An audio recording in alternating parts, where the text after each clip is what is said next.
Sobat Islampedia, berbicara tentang Pantai Selatan, ternyata tidak hanya sosok legendaris Nyi Roro Kidul yang muncul, namun nama Nyi Blorong juga tak kalah populer. Keduanya menjadi tokoh dua legenda ratu penguasa Pantai Selatan Jawa yang kerap diceritakan sampai diangkat menjadi film layar lebar.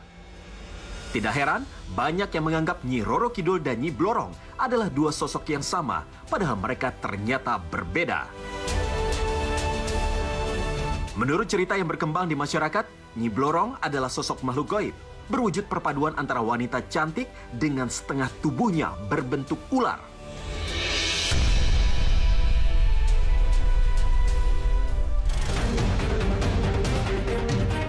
Bagi manusia, Nyi Blorong kerap menampakkan diri mengenakan baju kebaya bernuansa kehijauan dengan rajutan emas serta dilengkapi mahkota permata.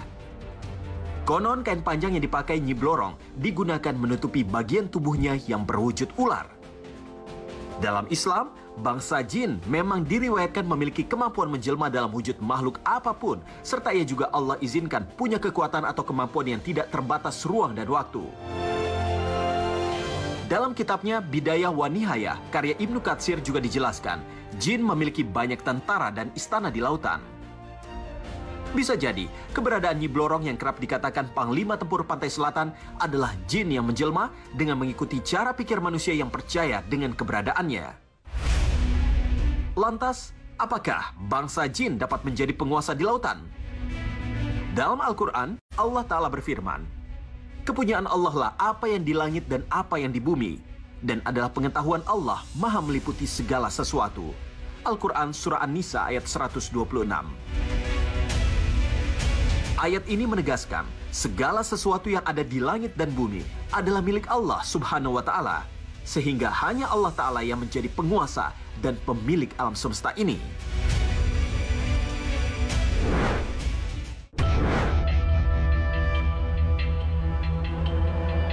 Sobat Islampedia, ada banyak versi tentang asal-usul Nyi Blorong. Salah satunya ada yang meyakini Nyi Blorong berasal dari manusia. Ia dipercaya memiliki nama asli Nyimas Dewi Anggatri. Dia merupakan putri sulung Nyimas Dewi Rangkita, cucu dari Raja Caringin Kurung XI, Prabu Jaya Cakra. Namun mereka memiliki perilaku yang buruk, hingga kemudian ia diusir dari istana. Saat pengembaraannya di hutan, tanpa sengaja ia masuk ke salah satu gerbang goib Istana Laut Selatan dan bertemu dengan penguasa Istana Laut Selatan Nyi Roro Kidul. Sejak saat itu, ia pun memutuskan menerima tawaran Ratu Penguasa Istana Laut Selatan untuk menetap dan mengganti nama menjadi Nyi Blorong demi menerima kesaktian. Disebut sebagai Panglima Pantai Selatan, Nyi Blorong dipercaya kerap berhubungan dengan manusia. Ia akan datang bagi manusia lemah dalam wujud siluman setengah ular untuk menghasut manusia dengan menjanjikan kekayaan berlimpah. Tak main-main, di era modern pun praktik ini masih kerap dilakukan oleh beberapa golongan orang yang percaya dengan upaya penyesatan iblis dan bala tentaranya. Sebuah ritual yang dipercaya untuk mendatangkan harta goib secara instan. Untuk bisa melakukan persekutuan dengan bangsa jin, biasanya akan ada perjanjian yang melibatkan timbal balik dari jalan pintas dengan imbalan emas, berlian, dan juga kehormatan. Allah Ta'ala berfirman, "Dan sesungguhnya ada beberapa orang laki-laki dari kalangan manusia yang meminta perlindungan kepada beberapa laki-laki dari jin, tetapi mereka jin menjadikan mereka manusia bertambah sesat." Quran Surat Al-Jin ayat 6.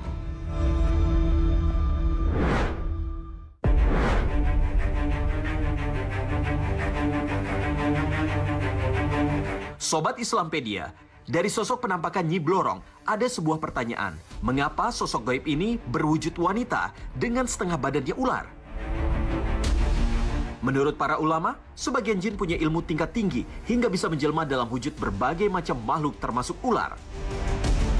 Selain itu, jin tidak pernah mau dan berani menampakkan diri dengan wujud aslinya di depan manusia.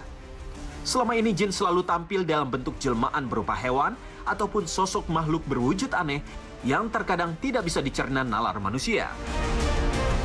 Jin termasuk makhluk ciptaan Allah Subhanahu wa Ta'ala yang berbentuk gaib, sehingga seharusnya bangsa mereka tidak dapat dilihat langsung oleh mata kita. Salah satu cara yang jin lakukan untuk menakuti manusia adalah dengan menjelma menjadi sosok yang menakutkan, yang bisa menimbulkan rasa teror bagi manusia, termasuk menyerupai ular. Namun, tidak semua ular adalah jelmaan jin. Hal ini sesuai dengan sabda Nabi SAW. Sesungguhnya di Madinah ada golongan jin yang masuk Islam. Apabila kalian melihat ular, maka beri peringatan 3 kali. Jika ia enggan keluar, maka bunuhlah. Sesungguhnya dia adalah jin kafir. Hadis riwayat Muslim. Ulama pun memberikan kesimpulan tentang hukum membunuh ular ini. Dianjurkan untuk membunuh ular di luar atau di dalam rumah. Khusus untuk di dalam rumah, sebaiknya diberikan peringatan hingga 3 kali. Hal ini karena ada kemungkinan ular itu jelmaan jin muslim, kecuali jenis ular yang di kepalanya ada 2 garis putih dan ular dengan ekor pendek. Wallahu alam.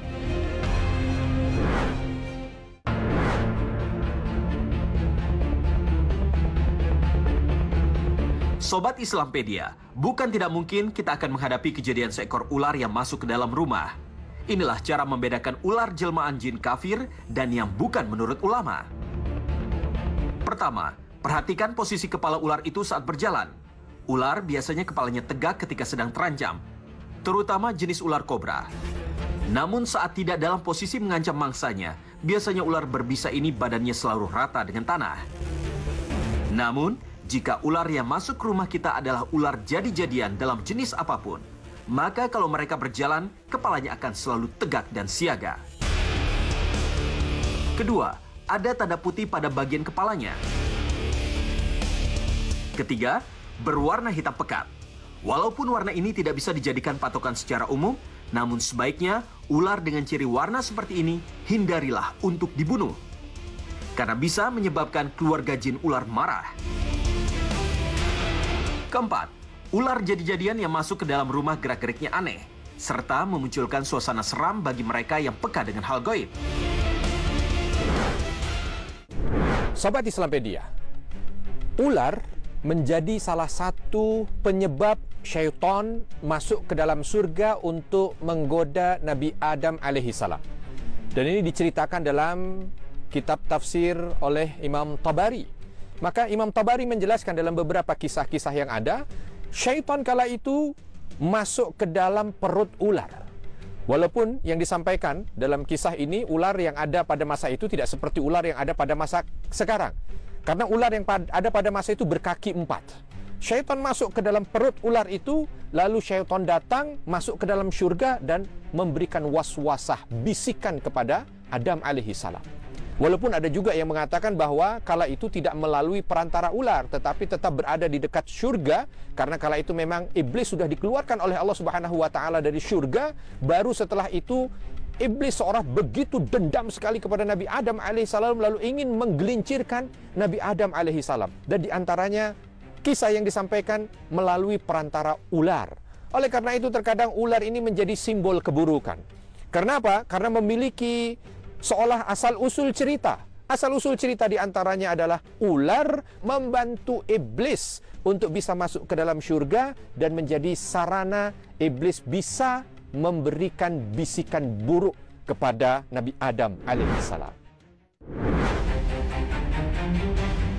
Sobat Islampedia, dunia jin memang selalu pernikahan antara jin dan manusia secara realitanya dimungkinkan terjadi, termasuk perkawinan atau hubungan badan juga bukan merupakan hal yang mustahil. Kemungkinan itu juga diisyaratkan dalam syariat agama dan secara tersirat membenarkan adanya perkawinan antara jin dan manusia. Hal ini sesuai dengan firman Allah Ta'ala.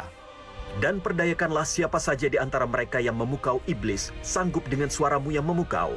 Kerahkanlah pasukanmu terhadap mereka yang berkuda dan yang berjalan kaki, dan bersekutulah dengan mereka pada harta dan anak-anak, lalu beri janjilah kepada mereka. Padahal setan itu hanya menjanjikan tipuan belaka kepada mereka. Quran Surat Al-Isra ayat 64. Sebagian ulama menjadikan kalimat dan bersekutulah dengan mereka pada harta dan anak-anak sebagai salah satu dalil yang memungkinkan terjadinya pernikahan jin dan manusia, karena berhubungan suami istri merupakan salah satu bentuk dari berserikat atau berkumpul. Meskipun memungkinkan pernikahan jin dan manusia, tapi bukan berarti hal tersebut diperkenankan. Sebagian besar ulama cenderung melarangnya karena hal tersebut lebih banyak mudarat atau kerugian daripada manfaat. Wallahu alam. Sobat Islampedia, ada yang bertanya, apa hukum menikah dengan bangsa jin? kita perlu tahu bahwa ketika manusia ini diciptakan, maka fitrahnya adalah menikah dengan sesamanya, satu bangsanya, manusia dengan manusia. Karena Allah Subhanahu wa taala sudah ciptakan manusia ini laki-laki dan wanita untuk saling berinteraksi. Di antara interaksinya adalah pernikahan antara wanita dan laki-laki dari satu bangsa, bangsa manusia. Dan itu yang disampaikan oleh Allah Subhanahu wa taala dalam isyarat ketika kita melihat apa yang disampaikan dalam surah An-Nahl. Oleh karena itu ketika membahas ini, di antara para ulama madhab pun menyampaikan arahan, kalau tidak mengharamkan, di antaranya memakruhkan. Contoh ketika Imam Ibnu Hajar Al-Haytami menjelaskan bagaimana pendapat dari Imam Malik kala itu, rahimahullah. Maka kala itu Imam Malik menyampaikan pendapat bahwa ini diharamkan. Kenapa? Memang alasannya adalah sadduz dzara'i, alasannya menutup hal-hal yang buruk. Hal yang buruk apa yang akan terjadi? Nanti dikhawatirkan ada beberapa wanita-wanita ini yang ketika dia hamil mengaku bahwa dia dihamili oleh bangsa jin, seolah nanti akan terlepas dari hukum rajam ataupun hukum had yang lainnya. Oleh karena itu Imam Malik mengatakan ini kalaupun tidak haram, dia makruh. Lalu di kalangan pendapat dari madhab Imam Syafi'i juga begitu. Imam Zakaria Al-Ansari juga menegaskan beberapa pendapat dari madhab bahwa diantaranya memakruhkan. Kenapa memakruhkan? Karena memang ini tidak sesuai dengan fitrahnya. So, manusia itu fitrahnya menikahi manusia, bukan menikahi bangsa yang lain, baik itu bangsa jin, hewan, ataupun yang lainnya. Oleh karena itu disesuaikan dengan fitrah, dan itu yang banyak dimaktub oleh Allah Subhanahu wa taala di dalam Al-Qur'an ketika berbicara tentang bagaimana syariat pernikahan. Begitu juga dari madhab Hambali. Kita lihat Imam Ibnu Taimiyah dalam Majmu' Fatawanya pun menegaskan bahwa ketika ada seseorang bermuamalah dengan jin, maka itu biasanya dari hasutan-hasutan, biasanya dari gangguan-gangguan, biasanya dari godaan-godaan. Untuk meminimalisir keburukan itu, maka beliau mengharamkan. Sobat Islampedia, Allah Subhanahu wa taala menciptakan jin dan setan untuk menggoda manusia serta mengajak pada kesesatan. Salah satu tugas penciptaan jin adalah membisikkan bisikan jahat ke dalam hati manusia. Untuk menghindari godaan jin dan setan, ada bacaan doa dari ayat-ayat Al-Quran yang bisa dibaca untuk melindungi diri. Salah satunya dengan membaca ayat kursi. Allah, tidak ada Tuhan selain Dia, yang maha hidup, yang terus-menerus mengurus makhluknya. Tidak mengantuk dan tidak tidur. Miliknya apa yang ada di langit dan apa yang ada di bumi. Tidak ada yang dapat memberi syafaat di sisinya tanpa izinnya. Dia mengetahui apa yang di hadapan mereka dan apa yang di belakang mereka. Dan mereka tidak mengetahui sesuatu apapun tentang ilmunya, melainkan apa yang Dia kendaki. Kursinya meliputi langit dan bumi, dan Dia tidak merasa berat memelihara keduanya. Dan Dia maha tinggi, maha besar. Dalam sebuah hadis disebutkan dari Hasan bin Ali, Nabi Muhammad SAW bersabda, barang siapa yang membaca ayat kursi di setiap akhir sholat fardu, maka ia berada dalam perlindungan Allah sampai sholat berikutnya. Hadis riwayat Tabrani. Sobat Islampedia, bagaimana seseorang mampu untuk bisa menjaga diri dan melindungi diri dari gangguan-gangguan syaitan? Diriwayatkan dalam kisah Ubay ibn Ka'ab radhiyallahu anhu, pernah di satu sore beliau menjaga kebun kormanya. Dan ketika menjaga kebun kurma yang dimiliki oleh beliau itu dicuri. Tetapi tidak kelihatan yang mencuri. Tapi hilang saja. Hilang, kurma, hilang. Dan ketika dilihat, dicari, ketemulah ternyata yang mencuri itu syaitan dari bangsa jin. Lalu sahabat ini tadi menangkapnya. Dan ketika ditangkap, syaitan ini minta untuk dilepaskan. Lepaskan. Tapi sahabat ini tidak mau melepaskan. Akhirnya seolah terjadi barter di sana. Syaitan ini menyampaikan, kau lepaskan aku berikan sesuatu padamu. Apa yang akan kau berikan? Lalu setan mengatakan, satu ilmu yang kalau kau memilikinya, maka kami dari bangsa jin yang buruk tidak akan pernah mampu mengganggumu. Maka diberikan apa? Ayat kursi. Dan ini beberapa cerita yang lain juga sama. Abu Hurairah juga mengalami hal yang sama. Artinya ayat kursi, dan itu disahkan atau diiyakan oleh Nabi SAW bahwa ayat kursi ini adalah ayat yang ketika dibaca oleh seseorang, dia mampu untuk melindungi dirinya dari berbagai macam gangguan-gangguan syaitan yang buruk. Itu satu. Yang kedua, Nabi SAW menegaskan bahwa kita diminta untuk membaca Qul huwallahu ahad, Qul a'udzu birabbil falaq, Qul a'udzu birabbin nas. Ini juga menjadi bekal bagi seorang muslim jauh dari berbagai macam gangguan. Dia menjadi perisai dan benteng. Menjadi perisai dan benteng. Ini ketika dibaca, dia akan menjadi benteng bagi seorang muslim. Dari apa? Segala macam gangguan syaitan yang buruk. Tentu ditambah juga dengan ta'awud, a'udzubillahi minasyaitonir rajim. Memang banyak di dalam syariat kita beberapa zikir yang ketika dilafatkan dia mampu untuk bisa menjauhkan seorang itu dari gangguan syaitan. Tetapi dari sekian yang banyak, ini tentu sesuatu yang mudah. Sesuatu yang mudah. Oleh karena itu, ini harus diistiqomahkan. Pagi, petang, baca ini. Cerdas beragama dengan Islampedia.